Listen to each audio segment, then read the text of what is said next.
السلام علیکم مینوال امید لرم چې تاسو به ټول روغ جوړ به وئ عزتمنو دا ډېر مینوال دغه پوښتنه کوي او دغه پوښتنه کوي وایي چې د اسماعیل شهید ښځه اخر په څه باندې مړه شوه. حاضر مینوال نن زه تاسو سره په دې ویډیو کې شریک کوم. ما سره دا ویډیو تر اخره پورې وګورئ چې تاسو ته پوره معلومات در ورسیږي. د دې معلومات نه مخکې اول زه تاسو ته دا یادګینه وکړم تاسو کو چینل زموږ په دې سوپر کلیک چینل کې نوي وئ چینل هم نوي سبسکرایب کړئ مهرباني وکړئ تاسو زموږ دا سوپر کلیک چینل د سره سبسکرایب کړئ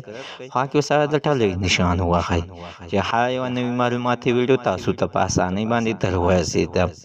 در ورسیږي. عزتمنو د دې هر څه نه مخکې راوړئ زه تاسو ته دا یادګینه وکړم د دې نه مخکې موږ د اسماعیل شهید د ښځې په باره کې دوه ویډیوګانې اپلوډ کړې وې او ډېرو مینوالو هم دغه غوښتنه کړې وه چې د ده دغه ښځه اخر په څه خبره باندې یعنې وفات شوله آیا دا بیماره وه که نه. او مینوالو دا بیماره وه ډېر وخت کینسر بیماره وه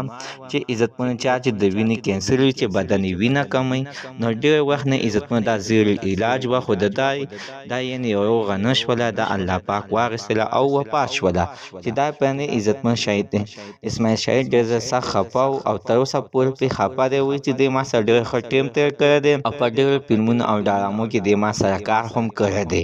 دا زه پسې ځکه خفه یم چې دا زما د ژوند یوه ملګرې وه او ډېر مینوال همدغه هم وایي چې یعنې آیا زه چې د دې نه یعنې د دې بچي وو او که نه. او عزتمن د اسماعیل شهید د دې نه هم بچي وو او دا